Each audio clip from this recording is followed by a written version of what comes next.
Good evening, everyone, and welcome to the Metaphysical Bible Hangout. I am so excited to be here because we're getting ready to start a new series working with my guy, Neville Goddard. Just absolutely love him. And this is going to be an incredible experience. And if this is your first time digging into Neville, as Ike would say, what do you say? Tie down your wig, strap on, get your hat pins, stick them in. This is blow your hair back territory. I am. Can you tell I'm excited? Okay, let's get the PowerPoint going because it's just good stuff, and we don't want to take too much time with the early stuff. So the question I have for you tonight is: are you ready to revolutionize your prayers? And we're starting now. We're the book, and I'm going to show this book. There are different versions of the book. Now I'm working from the Neville Reader, and this is one that is, I believe, put together by Mitch Horowitz. I think he edited this one. Did he?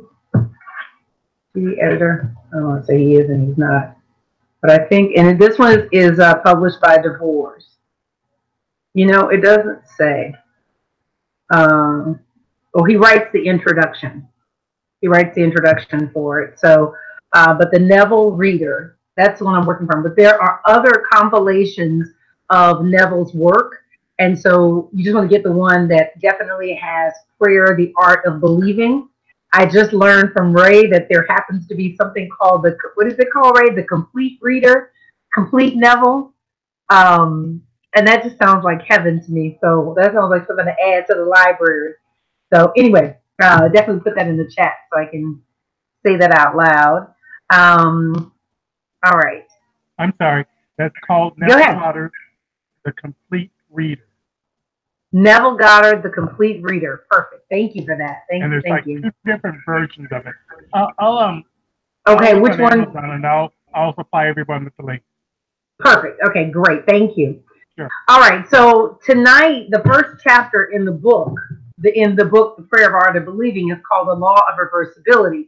It is chapter 16 in the Neville Reader. But again, I think Alita has a different version. Hers starts on page 202. So just know that the chapter we're working with tonight is the law of reversibility.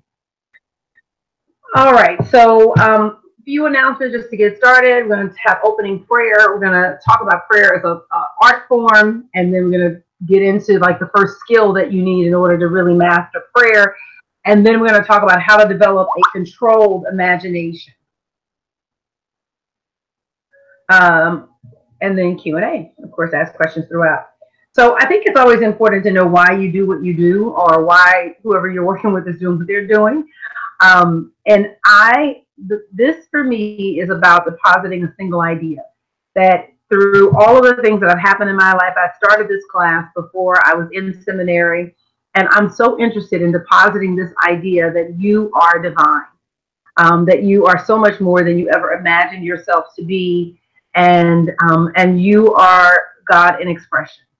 And I want that idea to land with you. I want you to soak it up. I want you to drink it up and then live it. And so the movie that best captures that feeling for me and how I see the Bible Hangout is the movie Inception. I am a huge fan of Christopher Nolan. I think he is a fabulous storyteller. And what he does in that film is that the question that's driving the film is, can you present an idea to someone and present that idea in such a way that they accept it as their own? And because if they do, then it shifts everything in their experience.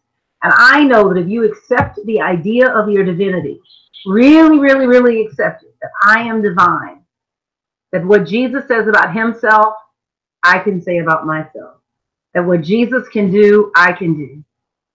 That what Jesus accomplished, I can accomplish. And if you really get that, man, everything changes. Everything changes. So the Bible Hangout is free, but it does cost. And so if this is a blessing to you and you want to see it be a blessing to someone else, get involved, help support it. You can go right to revsherri.com and make a gift. A gift of any size is greatly appreciated, and I thank you in advance for your support. You may not know this, but I am available to work with people one-on-one. It's one of the most satisfying things that I do, where I get personally involved in what you're working on and helping you to think through strategies and solutions and really guiding you to the Christ in you to solve the things that challenge you. And so I am available for spiritual mentoring. And if you would like to see if we're right for working with one another, reach out to me via email or phone, and I'd love to talk to you. The way that this series works, there's a blog post that comes out on Thursdays and the Bible Hangout on Thursday nights. And that's it. That's straightforward. I'll get rid of that card. The scripture for this series is, "Then he touched their eyes, saying, according to your faith, let it be to you." Then he touched their eyes. That it is through the eyes, physically, that we see and perceive the world, but we're also talking about our spiritual eyes. That the I am touched the spiritual eyes of each of us, according to your faith, according to your ability to see beyond circumstances.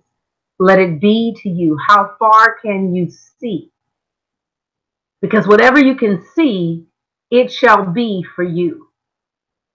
And so my prayer is that this experience is a faith-expanding experience. My prayer is that coming through here, that we build a level of belief that is on par with the way that Jesus believed. That the understanding of the depth of his divinity and his inseparable connection to the only power and presence there is, that we really adopt that it stops just being words that sound good, but it becomes a life that we're living. And I pray that this class has some hand in that and opens that door with you into the deepest recesses of your heart and your mind. And I give thanks for the presence and power of God here tonight, just working in, through, and as us. And I'm okay with whatever miracles come out of this process. And I'm grateful for all the miracles that come out of it. And I thank God for however this work blesses whomever it blesses, whether that's 2 people or 2 million people. I thank you. I thank you, God. I thank you, God. I thank you, God. In the name and nature of Jesus the Christ, I affirm that this prayer is so, and so it is. So Neville says something that I thought was powerful on in my book, page 137, but it's the second paragraph of that first chapter. And he says that prayer is an art and requires practice. Prayer is an art and it requires practice. I thought that was so interesting. I don't know, and you tell me, had you ever thought of prayer as an art form? You know, had you ever thought of prayer as an art form? I don't know that I'd ever thought of prayer as an art form.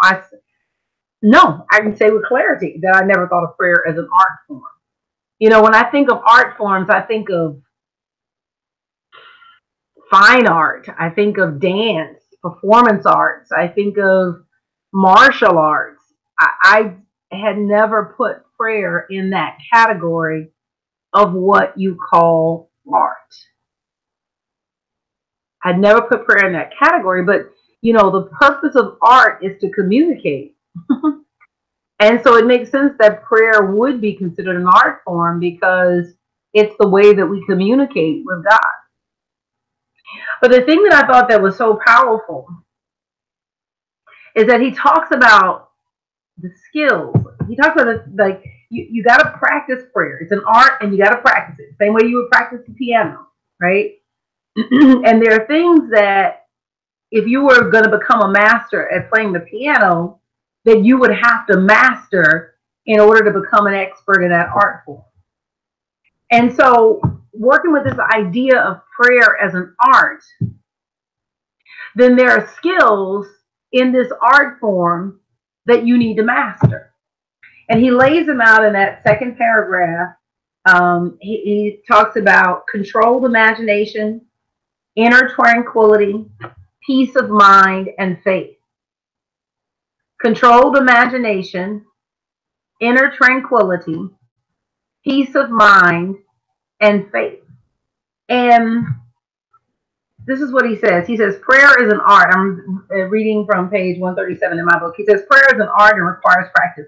The first requirement is a controlled imagination. This is one of the skills that if you're going to master the art of prayer, that you need to practice and that you've got to get right in order to consider yourself a master in prayer. It requires tranquility. That sometimes we come to prayer and we're so clenched up and we never relax in the prayer. And so we're just as tense as when we sat down or prayed or got on our knees or laid down or whatever is our prayer posture. And so becoming that master in prayer is about developing that inner tranquility. And then he says peace of mind. That, sometimes, again, we're still so wound up that our minds have not slowed down and we're still running as fast as we were running when we first sat down to pray. And sometimes that's just a symptom of just being a beginner in prayer, where it's just hard to just calm your mind down. I know when I first started coming to class and they would start to meditate, and I was like, when is this going to be over? Like, can we get to the study part? Like, I wanted to study, but I didn't want to slow down. Like, I was just go.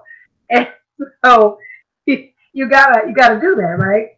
And he says, use not vain repetitions, for prayer is done in secret, and thy Father which seeth in secret shall reward thee openly. He says, the ceremonies that are customarily used in prayer are mere superstitions and have been invented. Think about the ways that people pray. These ceremonies, these things that people do around prayer that they call prayer, they've been invented to give prayer an air of solemnity, an air of seriousness, right? Those who do practice the art of prayer are often ignorant of the laws that control it. But you don't even know what you're working with. You got this power, and you don't even know what you're working with. And so they attribute the results obtained to the ceremonies and mistake the letter for the spirit. The essence of prayer is faith. If you don't have the faith, you can dance up and down, run around the church, throw yourself across the pew. Faith must be permeated with understanding to be given that active quality which it does not possess when standing alone. Therefore, get wisdom, and with all thy getting, get understanding. That prayer by itself doesn't mean anything until you're praying in faith. The leader says the letter kills. Yes, the letter kills, absolutely. So I want to dig into that because I never thought of prayer as an art form. Now, we're only going to talk about one skill tonight, which is the controlled imagination. And let me just jump in. I've been excited about this all day. So the controlled imagination. So with Neville talks about your imagination is God and man. This is central to his teaching, that that for him, Christ and imagination are synonymous. And when I first read that statement, it really kind of threw me for a loop, because it was like, so wait a minute, how do I make this make sense? Because I'm loving what I'm hearing. I first got turned on to Neville through a book called Awakened Imagination, which is a powerful, powerful book. We study that next. That Awakened Imagination. And he said, God in you is your own wonderful human imagination. It was like, what? Like, God is your imagination? Like, it just was like, and so then, I'm studying to become a minister. So now I'm trying to reconcile this information, because students are going to come in having studied Neville, and I need to make it make sense. And it needs to make sense to me. I mean, what is this? And so what I did was I actually started to look up everywhere that Fillmore talked about imagination. I literally read everything that he said on imagination. And originally I thought that Neville's position on imagination was actually in opposition to what I was studying through the Universal Foundation for Better Living. But when I dug into what Charles Fillmore was saying about imagination, and then reflected upon what Neville was saying about imagination, I realized that they were saying the same thing. The difference being that Charles Fillmore talks about imagination as a spiritual faculty of the mind to be developed by the Christ. And Neville calls the imagination the Christ. And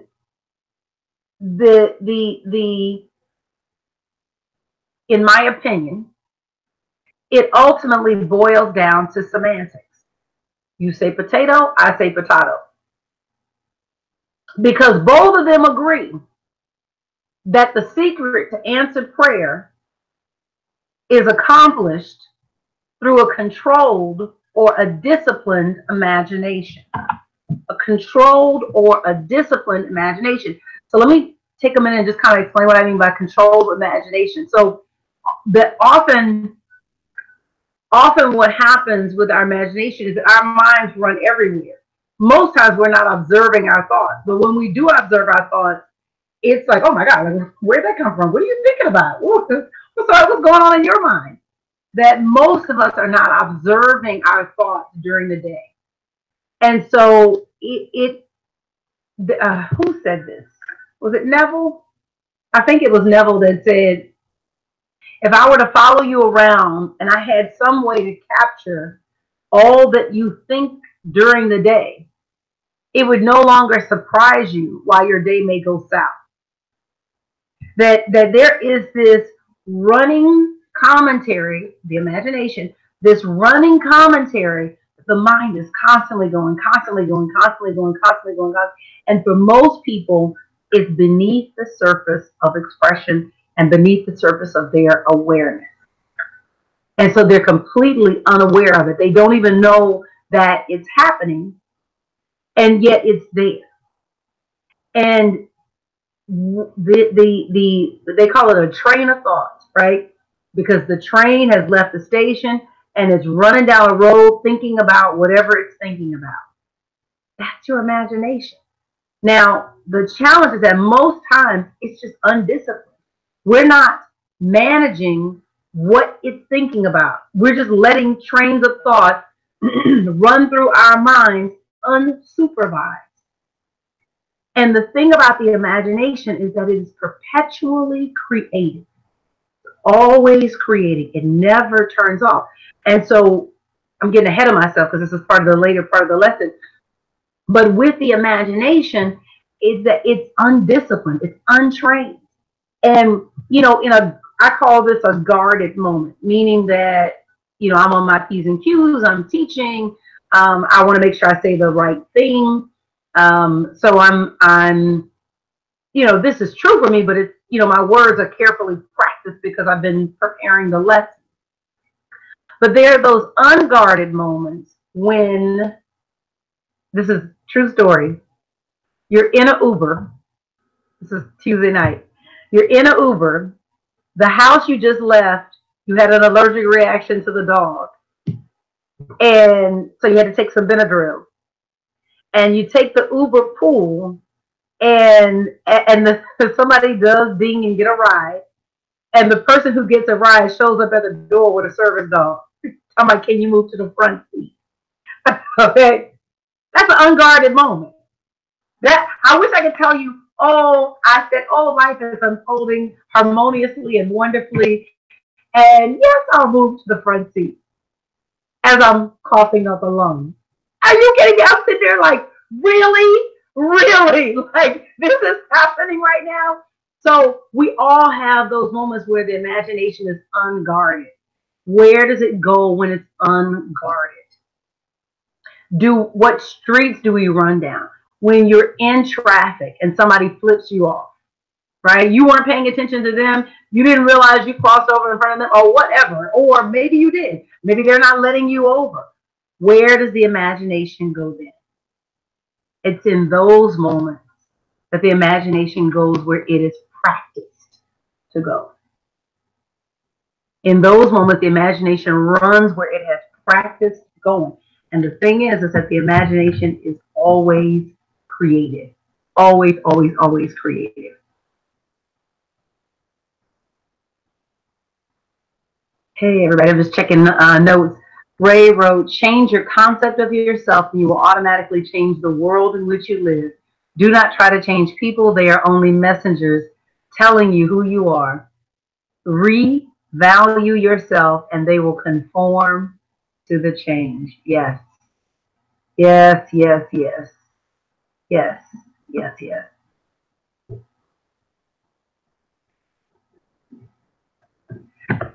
So this answered prayer, this chapter is about the law of reversibility. Answered prayer is based on the law of reversibility. Now, I'm going to take a moment to explain what the law of reversibility is. So, science has known forever that electricity creates friction, because you can see it. But it took a little bit longer for them to figure out that friction could produce electricity. Your voice, the sound of my voice, when it's speaking, produces sound currents. We've all experienced it because we've got all of these computer generated answering services and things like that.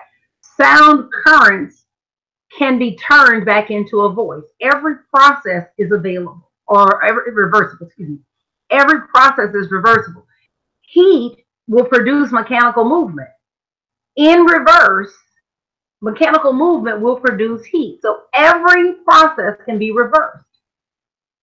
And what Neville says is that cause and effect, energy and matter, action and reaction are the same and interconvertible. Every process, everything. And this is the thing about God, and you've heard me say this before. God is consistent. God is consistent above all things. That you can trust God to show up as God all the time. Apple seeds always give you apples. Orange seeds always give you orange. Watermelon seeds always give you watermelons. Pumpkin seeds always give you pumpkins. This universe is consistent, eternally consistent. So if a process can be reversed anywhere, then that any process can be reversed everywhere. That this idea of these processes that go one way and the other is everywhere evenly present and applies to all things. Nothing escapes it. It's an immutable universal law. He refers to it as the law of reversibility, meaning that water can become steam and steam can become water.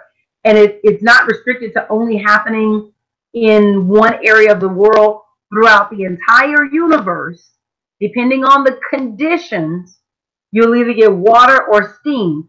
We learn in science class that they're essentially the same. They're just in different forms. Is this making sense? Are you following me so far?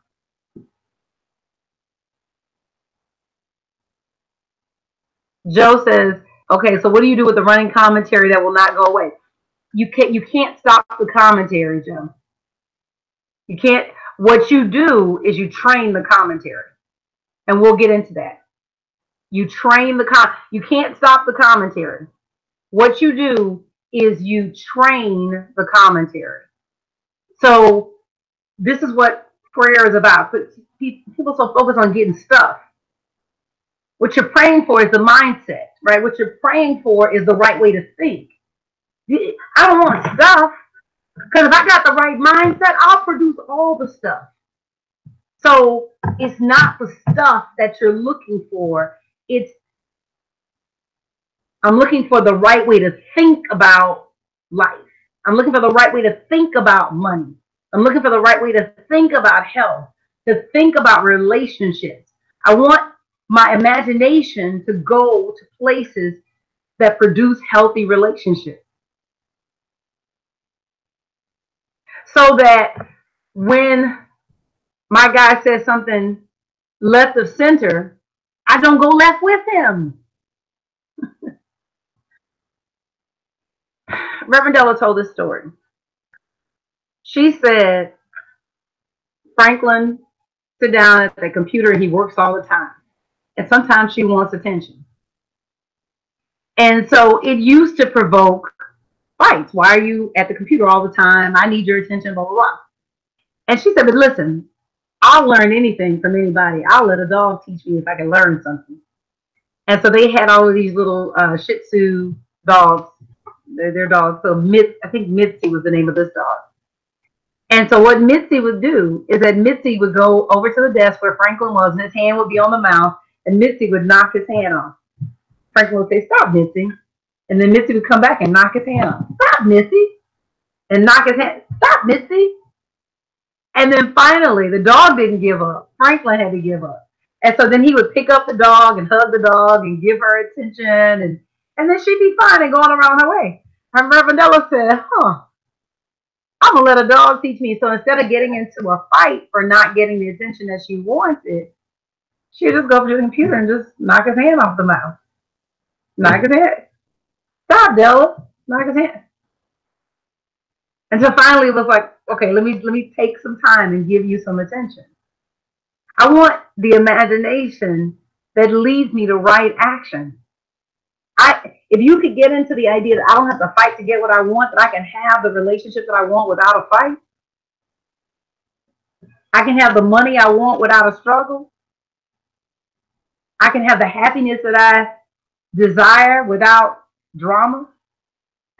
Okay. I'm all off track here. Sorry. So, what does this have to do with prayer, right? Because that's really what we care about. What does it have to do with prayer? So, feelings and emotions are the end products of experiences. Sit with that. Let that roll around. Feelings and emotions are the end products of experiences. Everything we do is in service to the creation of some desired feeling and or emotion. So we don't want the car, we want the feeling and the emotion that comes from having the car. And you said, well, Reverend Sherri, I need somewhere to get to and from work. No, I want the convenience. Because you can get to and from work. You can walk to work. Well, I don't want to walk. I want to drive. Of course, you want the feeling of convenience. We want it's not the house. It's the feeling and the emotion that comes from having the house. Feelings and emotions are the end products of experiences. There's some way that you want to feel. It might be a sense of accomplishment. It might be a sense of relief. It might be a feeling of safety. Every experience is different. Why do you want a diamond ring? It might be the feeling of beauty, of luxury. Again, the feelings and emotions are the end products of experiences. So the law of reversibility says, well, okay, what's the feeling that you're reaching for with the thing that you're praying about? What's the feeling that you're reaching for? So you've been praying for enough income. That might be, and you say, well, why do I want the income? Well, I just want peace of mind. I don't want to worry about bills, right? Accomplishment is really important to me, and having a greater income is going to make me feel accomplished. Or, I really want to take my family on a vacation. We have never had a vacation, and that's something I don't want to. While the kids are still in the house, I want to go somewhere nice. I don't want to have them get to adulthood and they've never had a vacation before, right?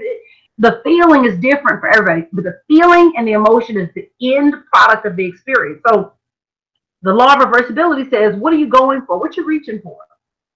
All the things that are on your prayer list, what are you reaching for? And then it says, give me the feeling and the emotion you're going for, and we will reverse engineer the experience. Now, this is a quote directly from Neville in chapter 1 of this book. He says, the injunction to pray believing that you already possess what you pray for is based upon a knowledge of the law of inverse transformation. It's based upon this law that every process is reversible. If your realized prayer produces in you a definite feeling or state of consciousness, then inversely, that particular feeling or state of consciousness must produce your realized prayer. Hold the feeling and you must produce the experience, aka believe before you receive. Hold the feeling. So you can reverse engineer prayer by beginning with the feeling. Now, some of you are probably hearing Reverend Ike's voice. It's feeling that gets the blessing. Feeling gets the blessing. That's the thing that we know. Feeling gets the blessing. And so, again, water becomes steam when the temperature gets hot enough to make it steam. Water becomes steam when the temperature gets hot enough. If the temperature does not get hot enough, it cannot become steam. It remains water. It doesn't mean the process doesn't work, but it didn't get hot enough. Steam can become water if the temperature gets cool enough. If the steam doesn't become water, it doesn't mean the process doesn't work. It means the temperature didn't cool down enough to become water. So when we're talking about holding the feeling, if we get this is game over. I mean, like, seriously, really, like, please, God, give me the right words. Meet me at my point of inadequacy to translate this information. Where do you want to go? So I'm nurturing, I'm pastoring this spiritual community, and I'm so interested in people living up to their full potential, right? Because I know what that means. I know that that's not just a blessing inside of our church. That's a blessing around the world because each of us are connected to people around the world, right? So I'm sitting in this energy of people in their 20s, 30s, teenagers, 40s, 50s, 60s, 70s, 80s, 90s, living the fullest life imaginable. What is that going to feel like to pastor that community? People writing books in their 80s. People putting out albums in their 90s. Artists, people discovering talents that they didn't know they had. And just to sit in that feeling. It could be, recovery. People kicking the habit of drugs and alcohol. Just to sit in that feeling. Like, what does that feel like? The sense of, like, this is a community where we so opened up the vortex of the universe that everybody began to walk in their divine purpose and live their highest vision of themselves. And they're continually putting out new things, and they're going all over the world and doing amazing things. What does it feel like? And just kind of, trying it out, giving it like what Neville calls that sensory vividness, where it's all up in you. You hold that. Hold that to the exclusion of outer evidence. Because if you pay attention to outer evidence, you'll get confused. Hold that feeling to the exclusion of outer evidence. By law, it must put on skin. By law. Because God is faithful. God does not change ever. Ever, ever, ever, ever, ever. I took Jordan and a friend to see Ferdinand. And this little girl goes to Agape. And in the movie, Ferdinand's father died. And so we are driving home, and so we're having this whole conversation because I'm like, thanks for killing the father, Fox Studios, or whoever did the movie. The father died. So now we're having this conversation, And it was about like his daddy died, but God is also his daddy. So like that was kind of where the conversation was going. And so the little girl, her name is AJ. AJ said yes, but God can never, never, never, never, never, never, never, never, never, never, never, never, never, ever, ever, ever, ever, ever, ever, ever, never die. And I said, well, all right, Agape. Yes, you're absolutely right. God can never, never, never, never, never, ever, ever, ever, ever, ever, ever die. And but again, this consistency, right? Water always becomes steam in the right conditions. Steam always becomes water in the right conditions. Your feeling always becomes an experience in the right condition. Your experience can be reduced back to a feeling with the right condition. That's the word. Possibility. So God doesn't change. If a process is reversible anywhere, every process is reversible everywhere because God is consistent. And so the secret to answered prayer is that everything is reversible. Start with the feeling and hold it until it objectifies itself in your experience. Get to the finished product. What do you want to feel? What are you going for? Reverend Mary taught me, as metaphysicians, our job is to master the art of expansion and reduction. What am I expanding? I'm taking a feeling and expanding it out to an experience. Reduction, I'm taking an experience I don't want and reducing it back to the feeling that created it. Can I take a feeling or an emotion and hold it until it objectifies itself in my life? The word objectify means to take something abstract, like a feeling, and express it in concrete terms, like an experience. So I hold the feeling until it objectifies itself in my life, becomes a living reality for me. Now, if I have an experience that I don't want, can I identify the feeling it's giving me and stop supporting that feeling until the experience disappears from my life? Oh, if y'all get this, listen. So people go without money because it satisfies a feeling. I hope this, y'all gotta talk back to me. Like, you know, we were in person, I could get an amen, I could get something so I know that this is landing. Y'all gotta help me.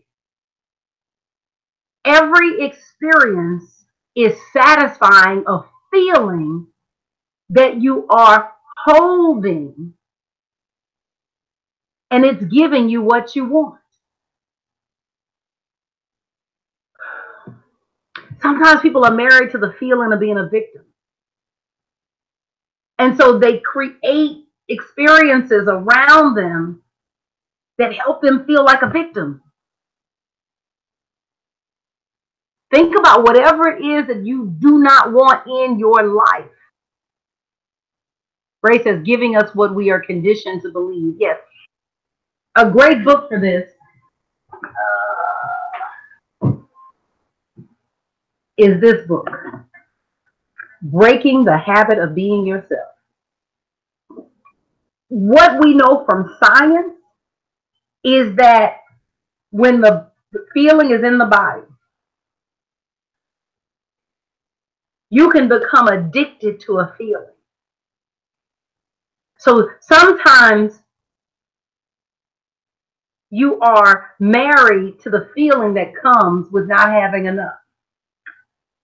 It's anchored in your body. And breaking it is like breaking a chemical addiction, literally a chemical addiction, that when the brain thinks a thought, it sends a hormone into the body. The body sends a hormone back that says, I'm thinking what you're feeling. And that loop happens until it becomes memorized in such a way that you don't even have to think the thought to produce the feeling in the body. Feeling gets the blessing. So it's Ray says giving us what we're conditioned to believe. I would almost say giving us what we're conditioned to feel. Some of us have practiced a feeling of inadequacy all our lives.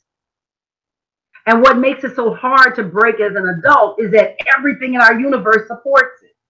So we've been growing up in that feeling, and it might have been given to us because of things that our parents said or that our grandparents said or responses to us by other children or whatever, right? And so it's like we get conditioned to feel that way. And then we memorize the feeling and we say this is what's true, but there's no truth in it other than that it's true for us. Alita says, like, some people are sick because they feel people love them in that state. Yes. Yes. And so I hope this is landing. Y'all got to talk back to me or something. Somebody got to say something. Yvonne says, I don't necessarily feel good without money. I didn't say it was a feeling you had to feel good about. It doesn't have to be a feeling you feel good about. All you have to do is be conditioned to feel that way.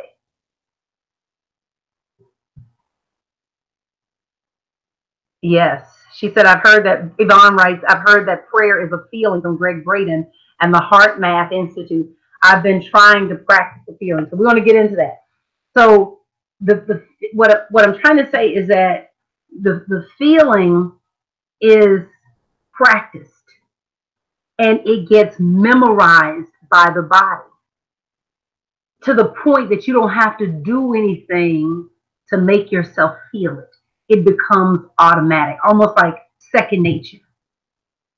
And so it's easy to wake up depressed if you've practiced feeling depressed. It's easy to wake up feeling like blasé if you've practiced feeling that way. And it's going to take the same diligence with which you have practiced feeling blasé, feeling depressed, procrastinating, whatever habit. It doesn't really matter. All of these things are just habits of feeling. It's going to take that same diligence and that same consistence to pull it off and to change the feeling, to unmemorize the feeling in the body. Joe says, it's like when I find something to be angry about to stop feeling depressed. Yes. And listen. You can practice being happy. You can practice being happy. In The Secret, there's a woman who tells the story of healing her body from cancer, because the body heals itself. What medicine does is it'll remove a symptom so that you don't feel the symptom anymore, and so you're not empowering it the way that you had been empowering the disease. And what she did was that she would watch I Love Lucy videos every day, all day, and just laughed. And that laughter is healing. That laughter is healing. So the more you can laugh, and I mean laugh where it's not harming somebody, not laughing at someone, but good comedy, that it is healing to the body. There's actually something called laughing yoga that we did in, I know we did it in Wisconsin. I don't know if we did it at POT. I think she did, but I didn't get to attend at POT. Laughing yoga, where you literally just practice laughing. It's the most amazing thing. Alita says, so since the feeling gets the blessing, you are blessed with however you feel. Girl, come on. That's it. Yes. And so it's just to realize that that feeling is fluid. Sometimes we feel like I have to feel this way because of the things that are going on, but no, you don't. And so you can practice feeling the way that you want to feel if the thing you wanted were fulfilled. So you literally just sit in the feeling. So you want, Joe, I'll use what you said. You said stop feeling depressed. So what would you look like to yourself if you didn't feel that feeling of depression? Where would you be? What would you, what would you, how would your face look? And just sit in that feeling. And just be in that space and just practice going there. There is this amazing story. I should have posted it. This woman, Dr. Tararai Trent. I don't know if you guys know who she is. She just published a book called The Awakened Woman. She's from Zimbabwe, and she is she's my, I was going to say she's my woman crush Wednesday, but honestly, she's just my crush all year long. So this woman was born into extreme poverty, had 4 children before the age of 18. Actually 5, one died. 5 children before the age of 18. And someone came into their village and was talking to the women about dreams, and she was sitting there and she was quiet. And the woman noticed that she was quiet, and so she spoke to her. And basically the woman said, you should have some dreams. And it was foreign to her because, it was like, why should I be allowed to have any dreams? I mean, I've got the worst life ever. I have 4 children. I'm not even 18 yet. I'm the 6th wife. Somebody gave my parents a cow for me. I mean, like, just, and she goes home and she tells her mom, and her mom says, yes, what you do, she teaches her the ritual for protecting the dreams, which is that you bury them in the ground. And so what she would do is that she wrote the dreams down that she wanted, and she buried them in the ground, and then she would go and she would sit, and she would just imagine what it would feel like if those dreams came true. Today, she is Dr. Tararai Trent. She is bringing education to the area of the world where she comes from, and helping other girls not grow up in that kind of system where they are having babies before the age of 18 before they even figure out how to be an adult. And I mean, so many other things. There's so many things to tell about her story. Her story is phenomenal. But the thing that touched me in an interview that I just watched recently is that she said, I would dream of being on a plane, and I didn't even know what a plane looked like. She only knew that there was something called a plane that flew in the sky, but she didn't know what an airplane looked like.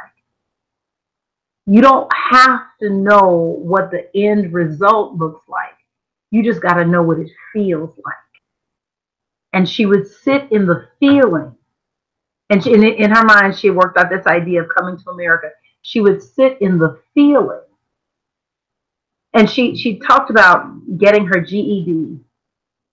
And she would scrape together all this money and do this correspondence course from, I don't know if it was from Oxford, but the school was in Cambridge.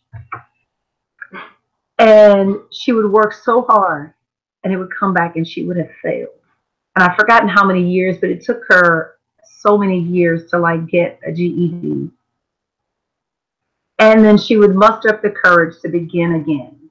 And she would work really, really hard. And there was this, like, I don't know, 12 to 15 month period, but a long time, when you would send off your papers before you would get, I just probably not as long, but 3 to 4 month period where you'd send off your papers before you would get them back. And all the times that they came back, failed, F, D. And she just kept trying, kept pursuing. And she would go and she would sit on the place where she buried her dreams and just imagine what it would be like if they came true. And so to see her today is just amazing. She is evidence of sitting in the feeling. What does it feel like? You don't even need to know what it looks like. If you see yourself serving people, sometimes what I do when I step up to speak before a crowd is that I'll take a few minutes and just close my eyes, and what I'm seeing is myself in a massive arena with tens of thousands of people. Now, there might only be 20 people sitting there when I get ready to talk, but I just take a few moments to just be in that space of tens of thousands of arenas, and just to be in that space. What does it feel? I don't even know what the end product looks like. What does it feel like? that sense of accomplishment, that sense of, yeah, God, we did this. Feeling gets the blessing. Feeling gets the blessing. So all experience is objectified feeling and emotion. The feeling of the wish fulfilled, if assumed and sustained, must objectify the state that would have created it. You cannot accomplish what I'm talking about without a controlled imagination.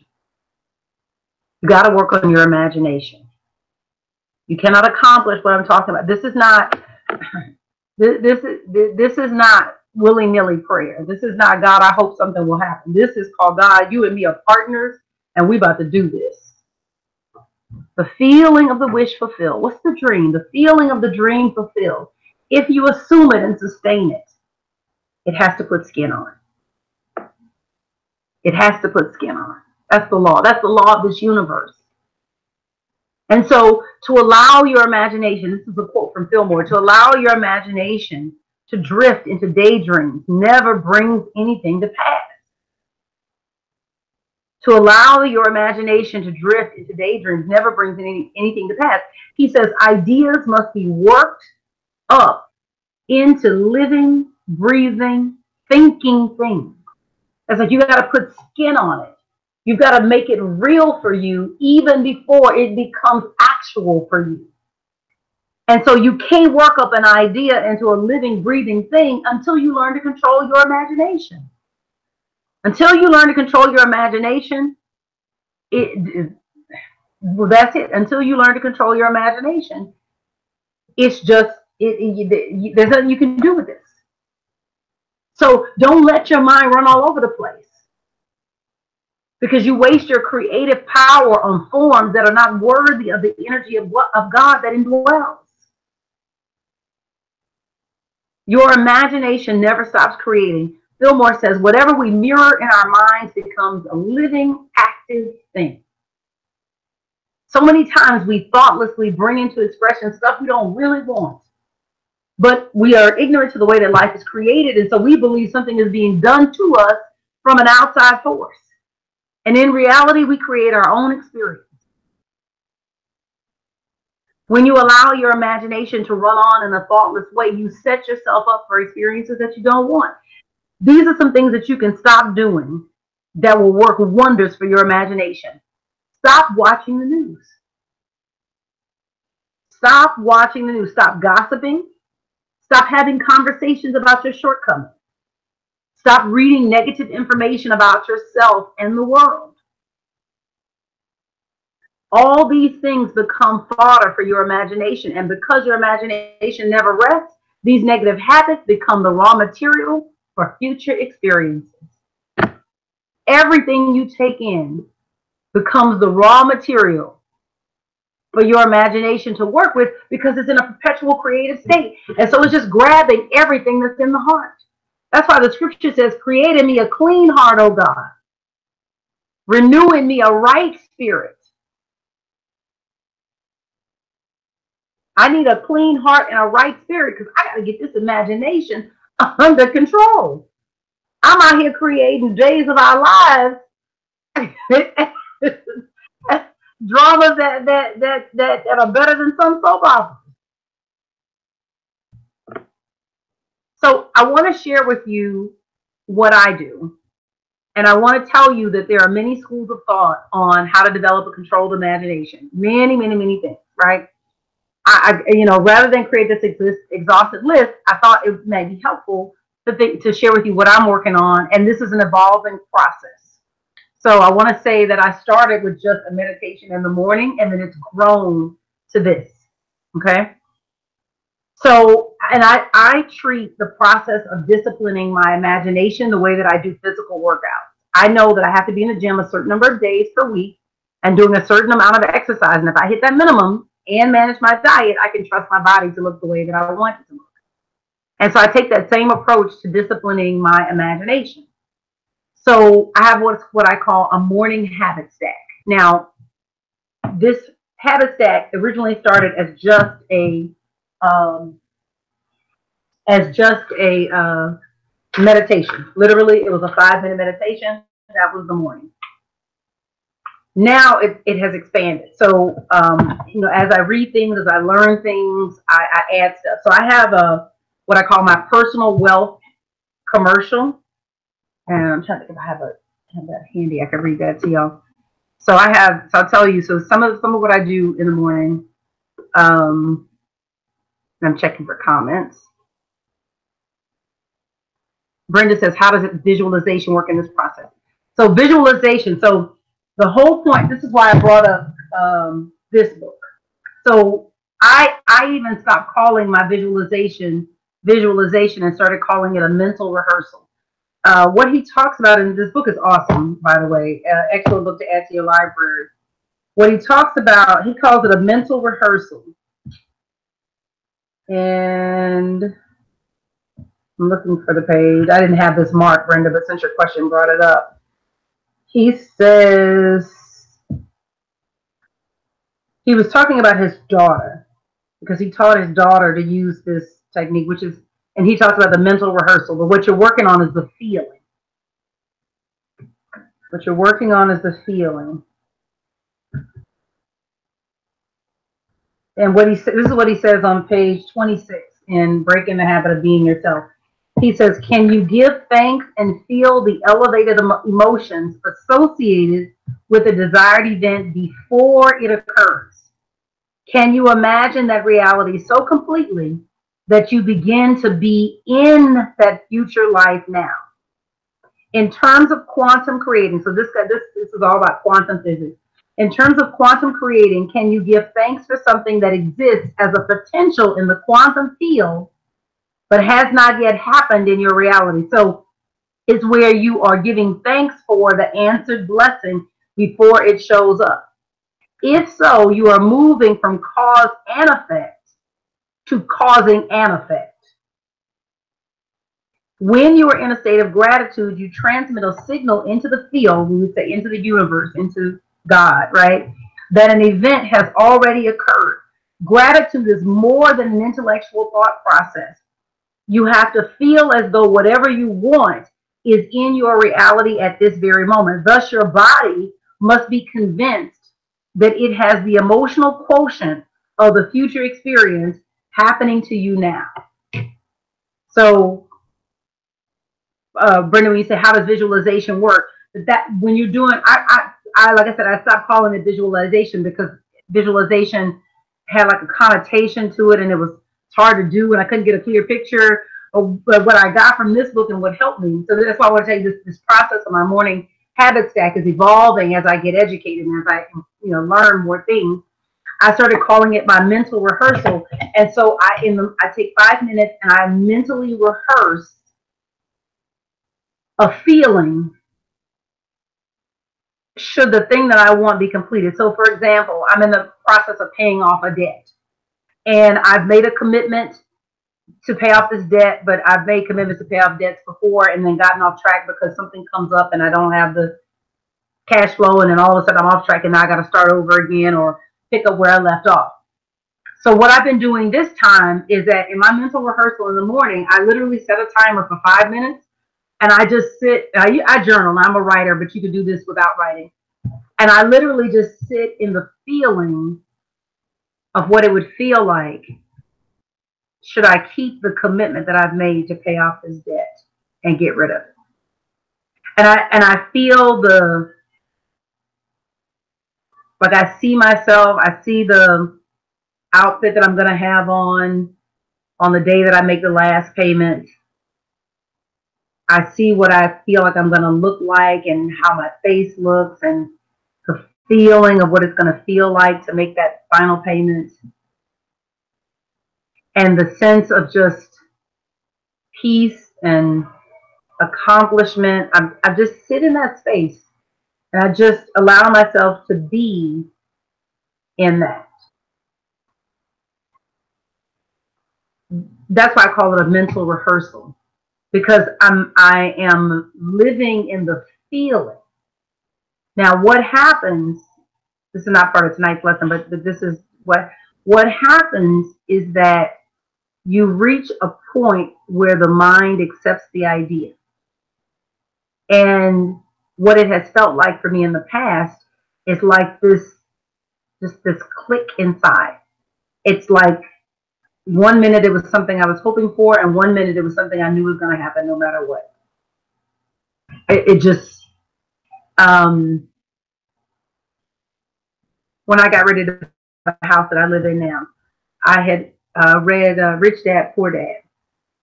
And I was reading Rich Dad, Poor Dad. And I was on a cruise ship with the women's retreat at Universal Truth Center in Miami, our sister church. And I was in the shower, taking a shower, and it had one of those removable arms that you could, use to like wash yourself. And I thought, boy, this would be so cool to like have in my shower. And something in my head said, yeah, but you can't because you don't own your own place. And it was like, and it just can't. It's like you need to own your own place. Now I didn't have money. I had credit, but I didn't have money. I didn't have anything to go start buying a house. I literally went and found an agent. started going around putting in bids on houses. I wasn't worried about a down payment or anything. It was that I had decided, but it was like it was a sense of conviction. And so what happens in the mental rehearsal, that as you practice sitting in the feeling, that you get that feeling of conviction. That's why it says that faith is a substance of things hoped for, the evidence of the conviction of things not seen. That it's a type of prayer, this mental prayer, where you pray until you develop the inner conviction. And so you begin to sit in the feeling until the feeling begins to own you. Yvonne says, okay, would this be an example? I've been seeing myself speaking at workshops and conferences and coaching people. For the month of February, I have 3 speaking engagements. There you go. That's it. And then you see yourself in those engagements and you see all of your material being purchased. And so maybe you might, in your mind, have a conversation with the conference organizer about the fact that you sold everything and you don't have anything to take back home and what that feels like. And just sit in that space. Feel what that feels like. Everything sold out. Everything sold out. What does that feel like? That feeling of completion, like, okay, all right, I'm doing this. This is, and you sit in the feeling. So anyway, so what my morning looks like, I have my personal wealth commercial. I'm going to look that up for you and tell you guys, share that with you guys. Because I got a new one. Someone gave me one and I'm so excited.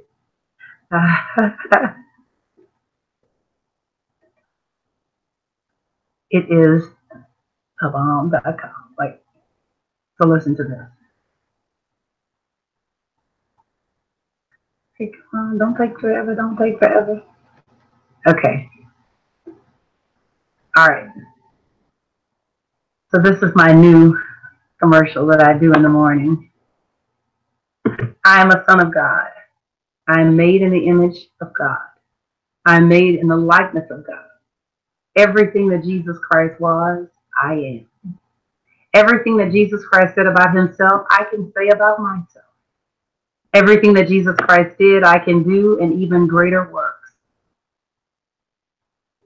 I can feed the multitudes naturally and spiritually. I can turn water into wine. I can walk on water.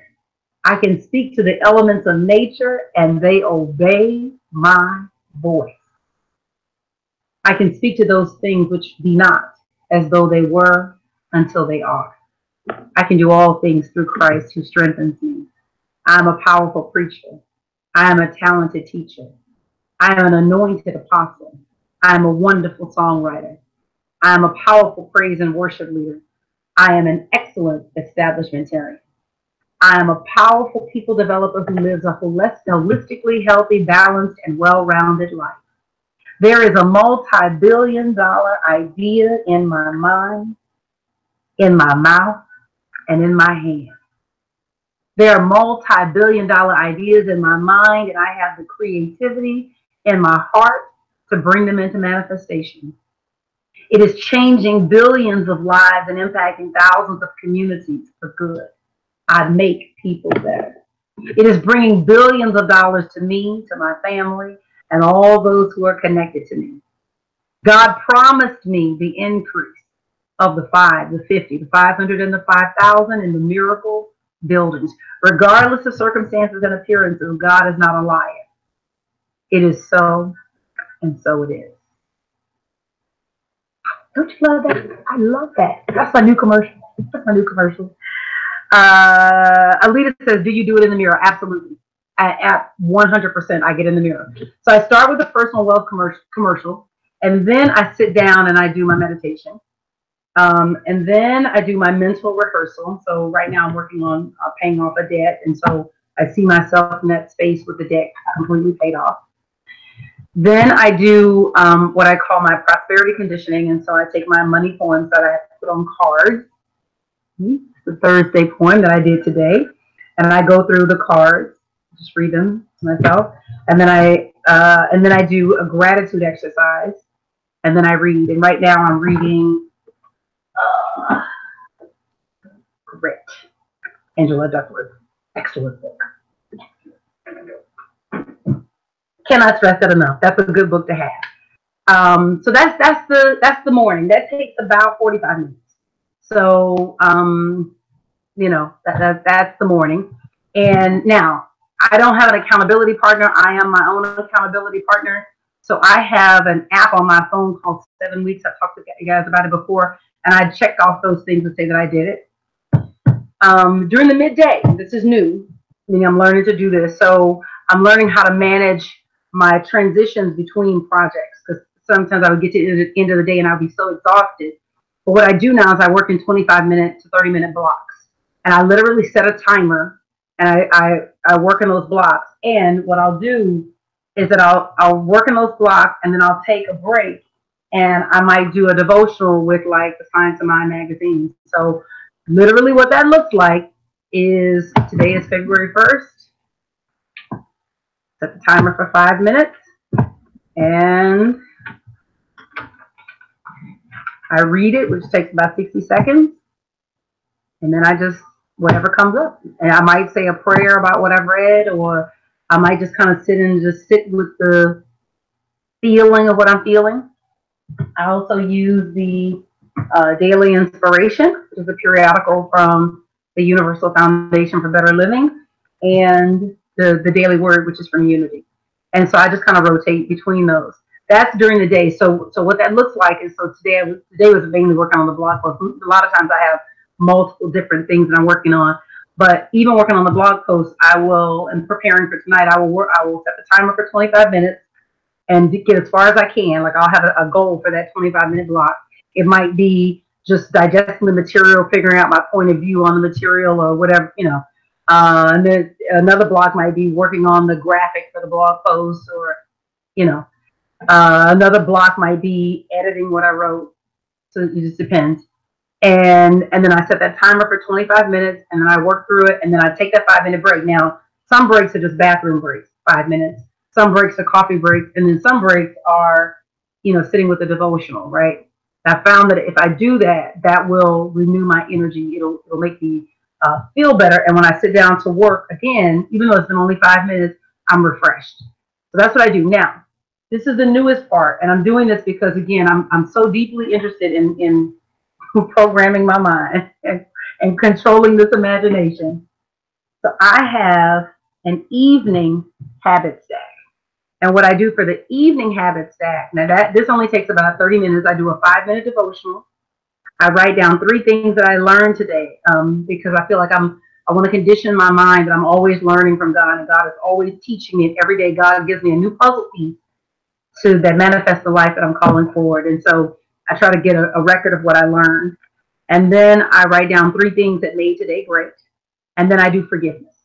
I can't stress that enough. Got to do forgiveness. And right now what I'm working on is self-forgiveness, because I find that you can't do for another what you won't do for yourself. And so we always think that, I might be holding a grudge towards somebody else, but I can't give you what I won't first give myself. And so I have to give myself that forgiveness. So I work on that a lot. And then I write down 1 new dream every day, because, again, this universe is opulent. I can have whatever I want. And so I want to condition my mind to be looking for things to draw to it. And then I close out with reading. Like I said, I'm reading in this right now. I'm reading Angela Duckworth's Grit. I don't know where I'll go next. I got a couple of books that I saw. Somebody mentioned Total Recall is a good book, and Tara Trent's book. I want to read her book, The Awakened Woman. So, but that's what's in rotation now. So that's how I work on my imagination. And like I said, I started small. I started literally with just a 5-minute meditation.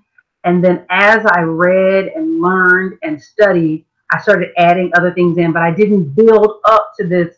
Because probably if you're thinking about what I just shared, it might feel overwhelming.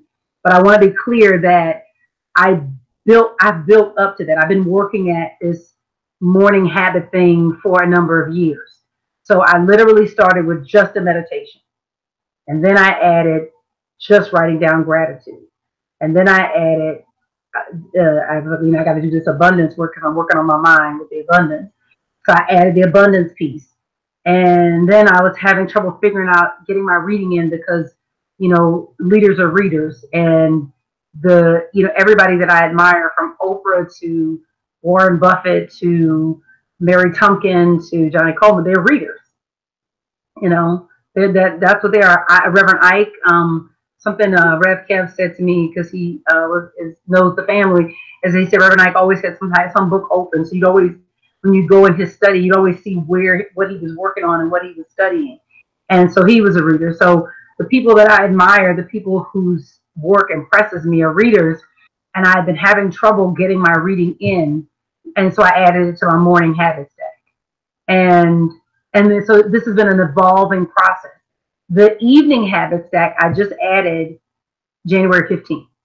And it was just the realization that I can't just fall off to sleep the way I've been falling off to sleep. I've got to be more intentional about how I put myself to bed. And, I had at least stopped looking at Facebook before I go to sleep.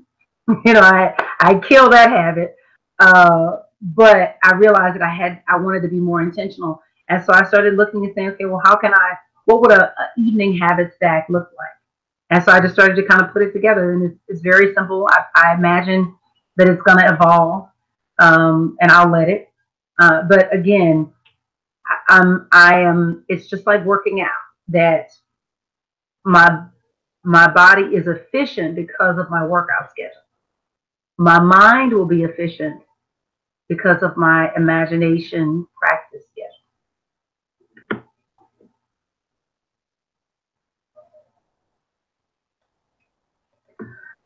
So how will you develop your controlled imagination?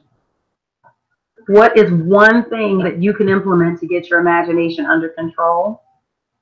And what new things will you feed your mind, knowing that your imagination never turns off? Never turns off.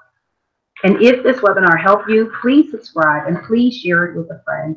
Tell somebody about this. The only way for this to go anywhere is for you guys to talk about it.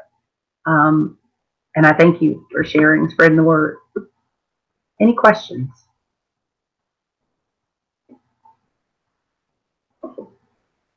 Any questions?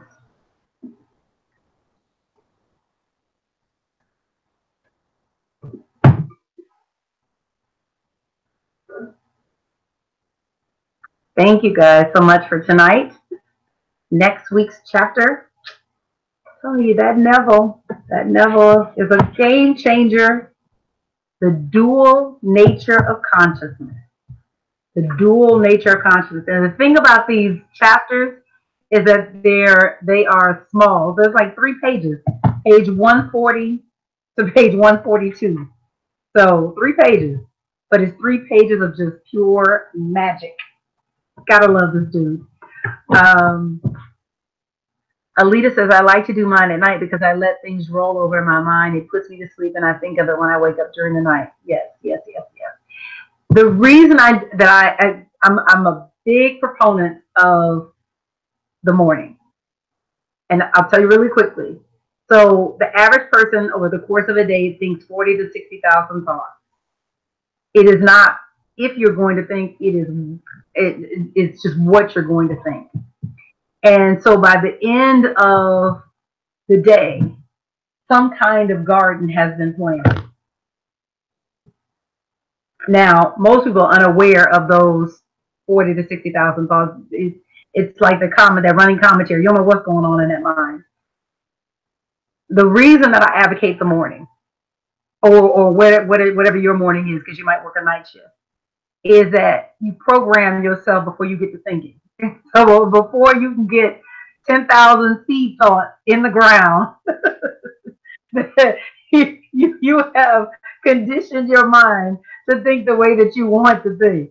That's the reason I advocate the morning. Because by the time I get to the evening, I have been around the world and I. You know, so I recommend strongly a morning routine. You know, I just do. I think the evening is wonderful, and that's not knocking that at all. But when it really hit me that literally we're like that farmer with the parable of the sower, and we go out to distribute seeds, and those seeds are conditioned by what? By whatever we've taken in the morning. If we've taken in CNN, the Crisis News Network, that's what gets planted. If we've taken in what was on Facebook, that's what gets planted. So that's why I'm a fan of the morning. Anyway, thank you guys so much. Brenda, so glad you stayed up. We're going to be on the East Coast in August. The Universal Foundation for Better Living is hosting Panorama of Truth in Atlantic City. I think we're going to be at Harrah's Resort and Casino. So you can fly into Newark or you can fly into Philadelphia. Anyway, it's August 1st through the 5th. I will be there. I cannot wait to be there. I look forward to seeing all of you there. And so if you're interested in going and you're not in Los Angeles, reach out to me and let me get you dialed into the UFBL so that you can get your registration done. And I look forward to seeing you guys. All right. Everybody have a great night. Thank you.